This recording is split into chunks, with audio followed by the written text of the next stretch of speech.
Hello and welcome, everybody. Today, what I want to do is give you a little background on what my studies have led me to believe is the real cause for most of the sort of chaotic feeling that people have about just the state of affairs in the whole world or your nation, however you want to put it. That there's just this general feeling of angst and that things aren't as good as they used to be despite all of the so-called technological and social progress that we've made over the last, say, half century. um, it just doesn't feel, especially like in the West, that development has been as dramatic as it's being sold to us as by our upper echelon, our ruling classes, our economic elites, whatever term you want to put on them. That our condition is being kind of oversold, and that the we're not admitting to the real causes of our problems. So my background is in history, and so I'm going to give you sort of an overview in why I believe we're in the sort of economic malaise, economic stagnation, even I'd even go as far as to say technological stagnation at this point that we're in. And so basically, the root of the decline is economic. It's not overtly political or racist or a class struggle.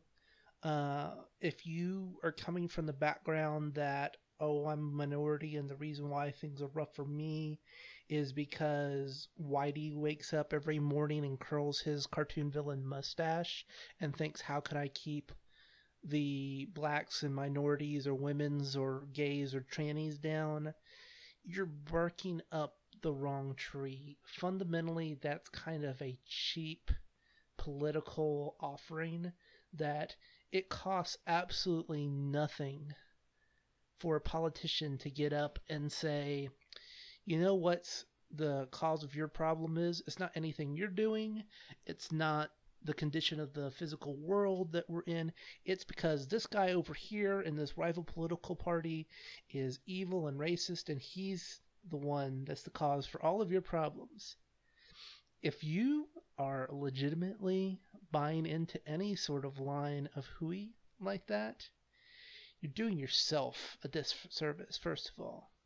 But that's just not the root of our problems. The root of our problems is based on a lot more hard numbers and material things that I can show you on charts, graphs. It's not on this easy kind of emotional out of blaming someone that's you see as other or outside of you or as evil that you can just blame and get emotionally worked up about it. And the reason why those people are out there is because it is a cheap and easy sell. It costs nothing. You don't have to provide any services. You don't have to provide any benefits. You don't have to ask anybody to do anything to improve themselves. You just have to let them feel better about tearing somebody else down, which is fundamentally just bullying. Um, but ultimately, the real reason that we're accurately describing that there is sort of a problem, especially in the developed world with our economy, that we have this feeling that things aren't as good as they used to be.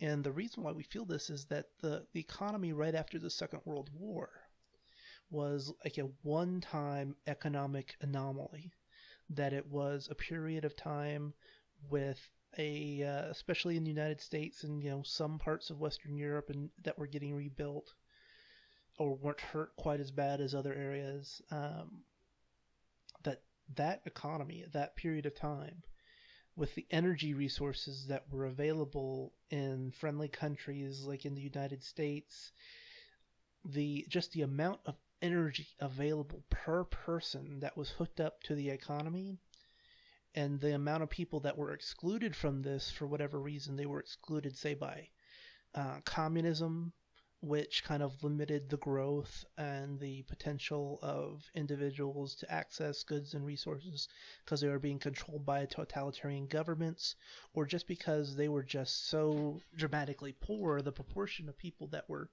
disconnected from the global economy, like places in China and India, in that period of time right after World War II was dramatic.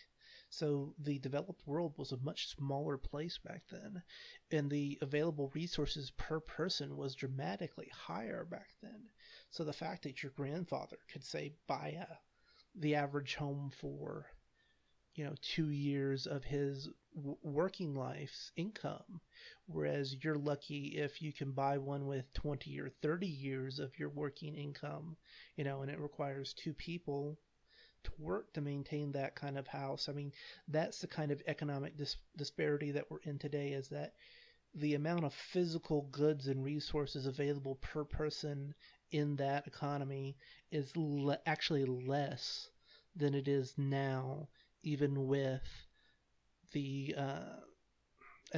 so-called advancement of technology. What's happened is more people have been brought in than resources. Yes, in an absolute sort of way, there is more stuff in the system now than there was back then, but the amount of stuff per person, which is what we actually experience as our lifestyle, as what we get to use and consume, is actually dramatically lower than what was available to those people that we draw our personal experiences from. For my parents and grandparents in the United States, they had dramatically more energy and resources available per capita.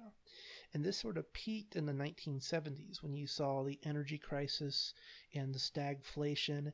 And this was caused in part by peak oil in the United States. This was the 70s kind of defined the period of time when the United States shifted from the world's manufacturing base, the world's energy base. We were the world's Saudi Arabia prior to the 70s. In the 1970s, our conventional oil production peaked and has never really recovered. Fracking is increasing our numbers now, but the sort of energy that's brought on by fracking just isn't the same. It's not the easy access, light sweet crude that was being pumped in the 70s. Basically, a much bigger portion of the energy production that we get from fracking is actually consumed by the fracking process. That's called energy return on investment. It was a better investment in the past because we were getting easier to obtain resources than we're actually getting today, back then. The 70s is also when you see the United States break with the gold standard, because we were just hemorrhaging gold to our foreign trade partners. France, Charles de Gaulle, this is a real famous speech where he's like, what, the United States is printing way more dollars than the amount of gold that they have. They're not honoring their gold backing of their currency. We need to exchange our US dollars for gold immediately, or we're going to get screwed when the United States devalues the dollar against gold. So basically, we were cheating on our obligations to our trade partners by printing excessive amounts of paper money in relation to the gold that we said we were going to maintain our backing with. So that's when you see the United States shift ultimately away from the gold standard. And this is a big negative, because the further away we shifted from some sort of sound money diagram, the further away you get from reality. Because if you don't have a sound measure of account, if you don't, it's like trying to measure something with a ruler, but from day to day, the definition of an inch changes. And so your ability to respond to problems in a realistic and honest way is just in the economy. If you're an economist and you're saying, I see this problem right here, or I'm trying to plan something, but instead of having an honest measure of account that you can say, well, this is 1 unit of gold, or is this many dollars, you have to deal with a money system that is completely arbitrary, that's completely made up by government, that if somebody in the who has the right levers of control in the government decides that they're going to create more money, they have access to infinite money. And if you go back, especially looking not just the part of it is the fractional reserve system, is that you can make crappy loans like in the housing bubble and create money out of thin air. But also, not just your local bank, but the central banks, when they engaged in the process of quantitative easing, which is what they did in after 2008, after the financial crisis. The central bank just decided, you know what, we're gonna say we have this extra few $1 trillion that we don't have, which was a dramatic increase to the base money supply of the United States, and we're just going to hand this out to the government and top level cronies and big banks. And so that if you had access to that zero interest, pretty much free money, you got this tremendous advantage that the average person in the world did not get access to, because they were effectively cheating the system by just creating money. And the bigger concern, well, one of the big concerns about this is that since that point in time, no authentic party has really been interested in buying U.S. government debt. Now, you've probably heard about the deficit or the U.S. debt for I've heard about it ever since I was a kid. I remember, I guess the first memory I had about it, it was only $4 trillion, and it's passed $20 trillion officially recently. And depending on who you talk to and how they do their numbers, the real amount could be dramatically higher than that, depending on if you extrapolate the things that we've told people we're going to pay for, like we're going to pay for their health care when they're old in the Medicare system, or their Social Security, and how much that's going to likely outstrip the tax base that we have available. That's called a they have a fancy term for it. It's called a unfunded liability. An unfunded liability is any promise to pay that you've made that doesn't realistically line up against the money that's going in to support that system. Also, things like pensions. We've promised all these people big pension benefits because it was one way of cheating the system. It's like you're at a labor union and you ask for an increase in pay, and they say, you know what, how about not, instead of an increase in pay, I give you a retirement pension.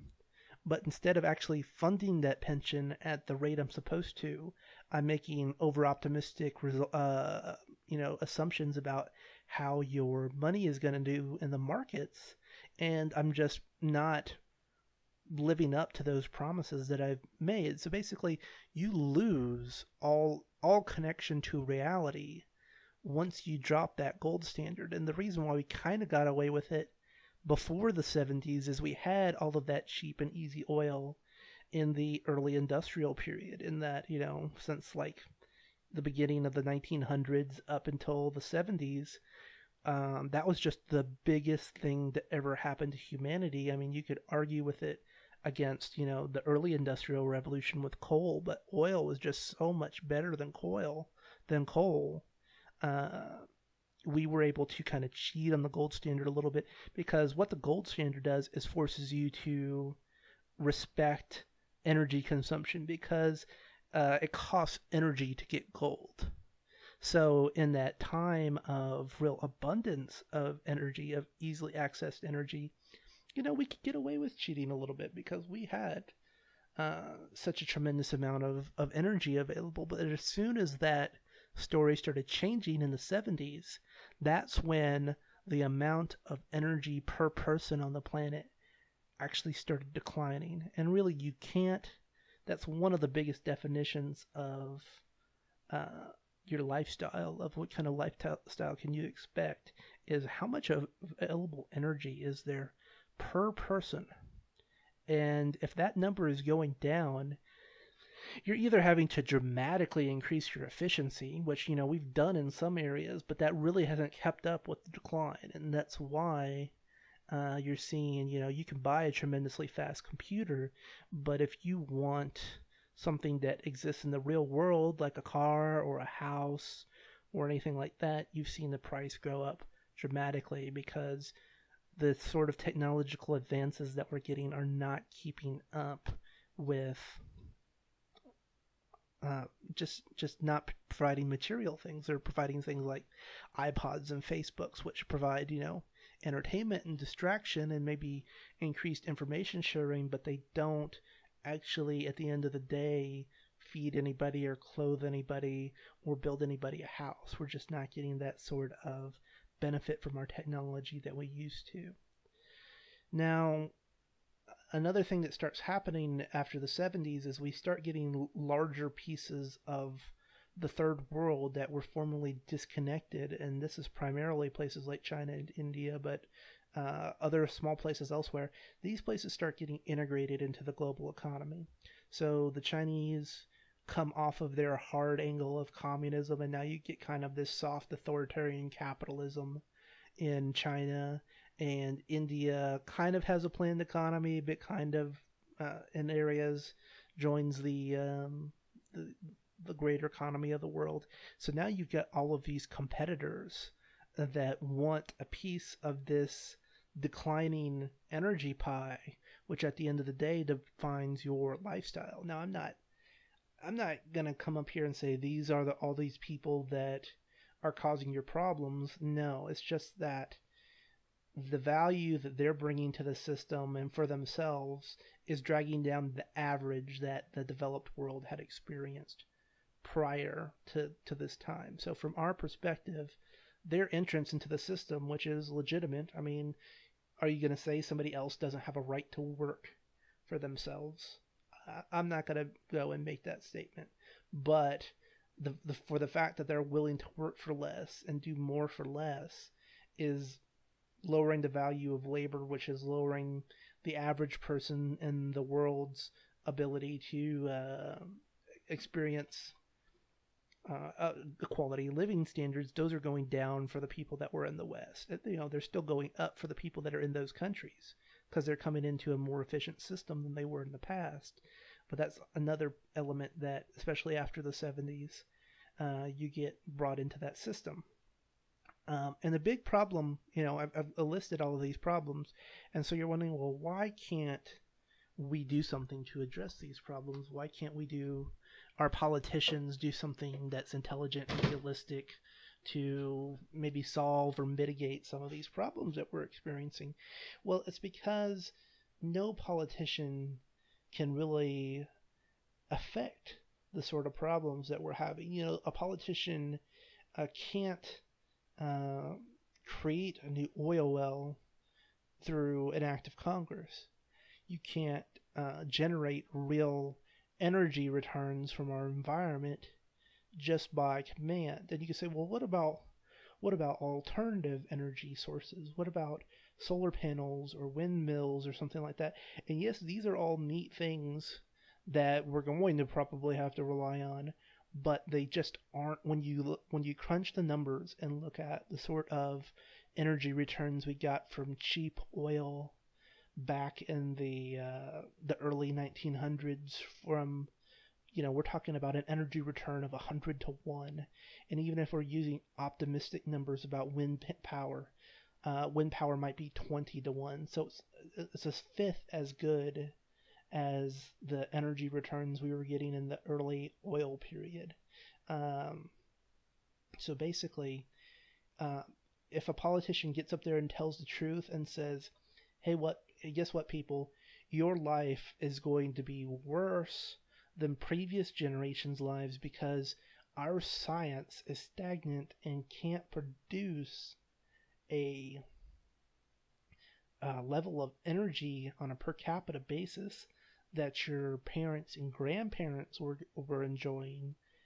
Well, that politician is going to be torn limb from limb. They're not going to get elected by by telling the truth that the biggest sort of economic prize in history has been consumed and distributed already, and that this generation is left with the dregs of the fossil fuel economy, and the technology that we have available to replace it isn't going to be up to par compared to the past.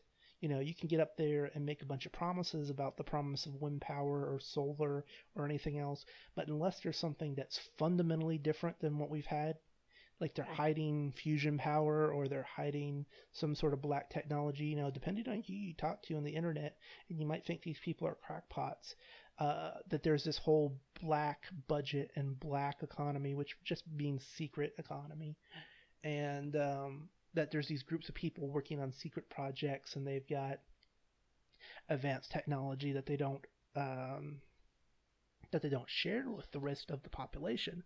But there's a problem with that is that even if they keep it hidden, there's they have to keep a level of stability in the greater um, in the greater world because yeah, they're hidden, but they're not hidden that so well that they're not reliant on inputs from the rest of the world. They're not completely separate. Like I said, they still have to manage these political organs, these existing political states in order to get their funding. So if and I'm not saying you have to, the whole premise I'm providing you here works whether or not you believe in this sort of black technology and secret kind of breakaway civilizations that I'm talking about. Because I haven't seen 100% proof one way or the other. It's just that you literally have to hope on something for that sort of level if you're going to expect a lifestyle that's equal to the previous generation in the West, or resuming some sort of economic progress where life actually gets easier and better for people. You need that sort of new energy technology that materially increases the productivity of the world on a per capita basis, on a per person basis, or we're not going to make the sort of progress that we made in the 20th century with fossil fuels. So you're literally having to hope for a material technological breakthrough that either hasn't been made or isn't being shared with people because it's been deemed a disruptive technology by the elites or whoever has control over this. And so you either have to trust in them to dole out that technology in an appropriate manner to keep the system together, or have the system get so shaky that they feel like they have to introduce it and they have to get people onto better systems no matter what the political consequences are, because if they let the whole system go down, even if they're in their bunkers and in their little utopias, they probably have more to lose than to gain than to see these other systems collapse around them, because you're taking a tremendous risk. If your little secret facility gets discovered, you're not necessarily going to have the manpower and the resources to stop the angry horde of people who have found your little secret program that's been uh, siphoning off resources for your secret projects for decades.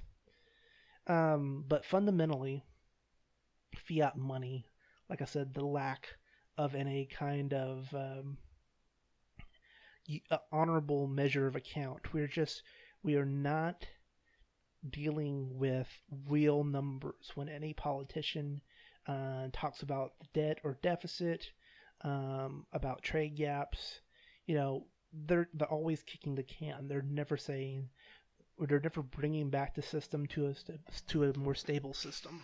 Looking at just fiat numbers that are fake. So anytime you look at the news and you see a stock market report, or you look at the Dow Jones Industrials, or you get a politician who quotes some kind of numbers at you, those numbers can be fudged in any sort of way they want to make. Basically what they want you to do is stay dumb and to not make changes in your life to protect yourself, to believe in the systems that they've got entrenched, so that all of the negative influences of the manipulation can fall on you. Will they benefit from cheating the system? Because really what the world is a game, but it's a game with rules, and it's not completely fair. I'm not going to be the kind of person who says, oh, I want to make the world entirely fair, because that's when you get a crazy communist going around with an army trying to force everyone to be equal. And history has shown us the only way that works is by making people equally poor and having us under some sort of corrupt authoritarian government that's just as bad or worse than the kind of corruption we have currently. So that is not the end system here. The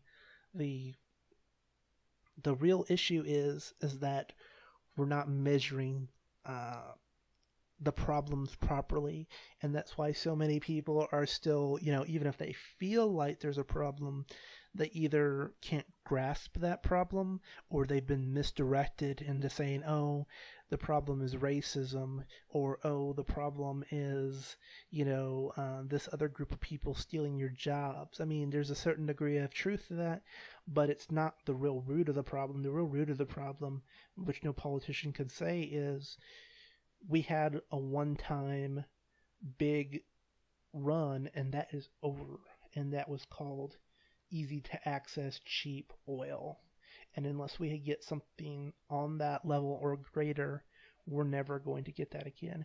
And all of the markets and the figures, if the markets keep going up and say the price of gold is held down, that's all manipulation, because they don't want the price of gold to go up, because that would signal the degree of cheating that they're doing in the system by printing all the money that they printed to buy government bonds.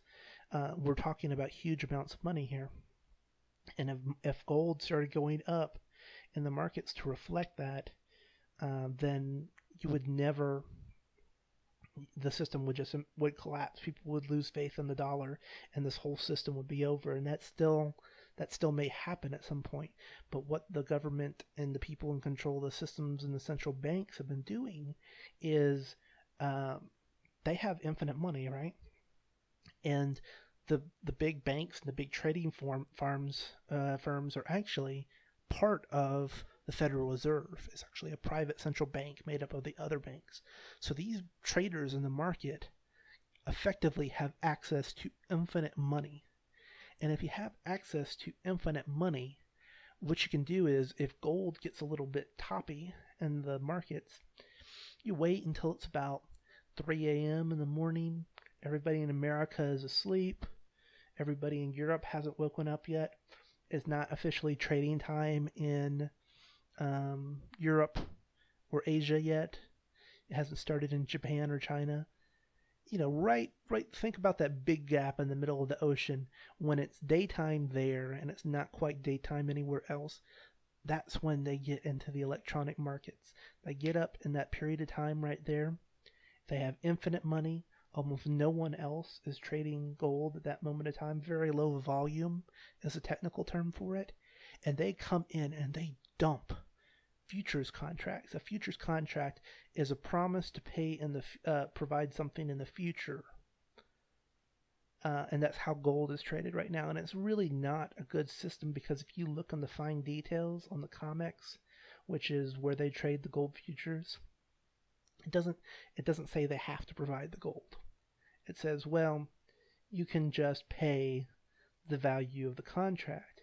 And the problem with that is you're not really discovering the value of the gold, because unless that exchange is actually made, physical gold exchanged for the money, you're not discovering the real price of gold. You're just trading in some kind of derivative that's entirely made up and disconnected by gold from such a degree, because you don't even have to provide gold on demand when you sell these contracts. So they get up there in the middle of the night, they sell these contracts when no one's buying, so the price spikes down. The price goes down like crazy because nobody is there to buy up these contracts.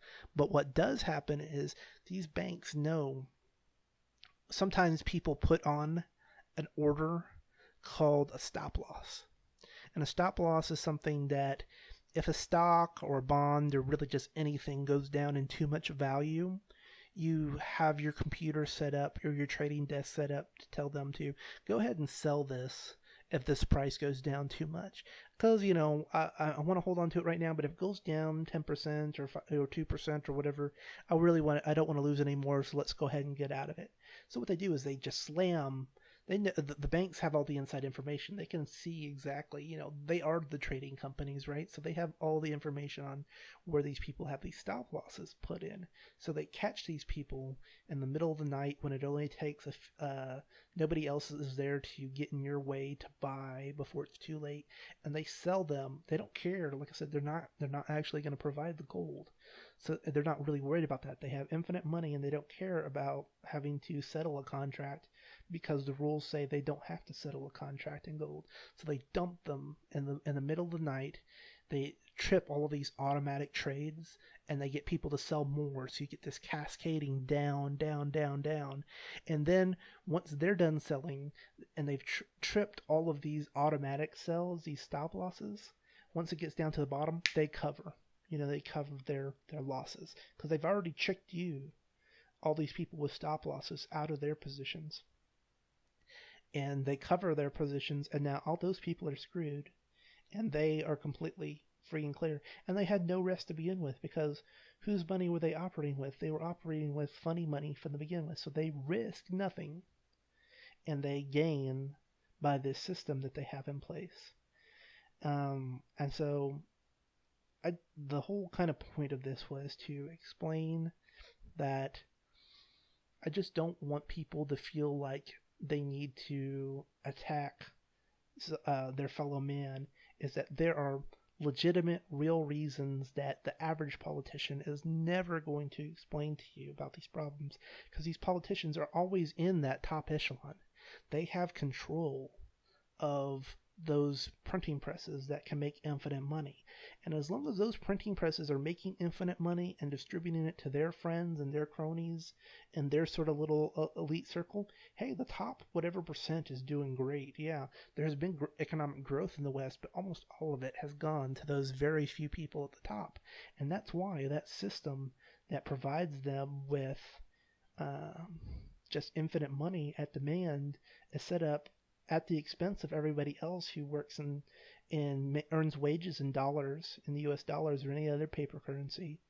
They can devalue your savings in your wages anytime they want. That's why the elites want that system maintained, and they want to run that system as far as they can. And ultimately, it's why the average person should want a return to some sort of gold standard, some sort of honest money with backing that's based with a real world good, because not only will it allow us to clearly make clear decisions about our problems without hiding the numbers, it won't allow our politicians to cheat by printing money and tricking unsophisticated people into thinking that we can just borrow that money and debts don't matter. All they do is they make the future problems worse when they do that, because eventually, instead of getting a smaller problem that we could have adjusted with and dealt with decades ago, we keep making the problem bigger and bigger and bigger by not addressing it in a legitimate way. And although it's very difficult to put a time frame on it, we're talking about something that's operating on a historical level. We're talking about something like the fall of the Roman Empire. You could go and argue a case for any given part of the last 200 years of the Roman Empire and see clearly that the Roman Empire was in decline. But if you were going to pick a day, it would have been tremendously hard. So that's what happens is people get in trouble and say, this is it. This is what's going to bring the system down. And they have no idea. Yeah, it could be bad for the system, but nobody really knows the day and the time. What is going to be the straw that breaks the camel's back? Will it be a gradual decline? Will it be a sharp decline? I don't know. All we could do is point at the signs and show people the real things, not the imaginary emotional things that the government wants to distract you with. So you're putting white people against black people and immigrants versus natives and things like that. They want you arguing over stuff like that because it's not the real deal. The real deal is the energy and the gold and the real resources available. And so I hope that kind of perspective helps you going forward, make better sense of your world and brings you a little bit peace of mind. At this point, I'm kind of rambling, so I'm going to leave it off there. But I really hope this information helps you, and when I come up with another topic idea, I will get on here and put it again. Great. Have a nice day, and hope you're doing well. Bye.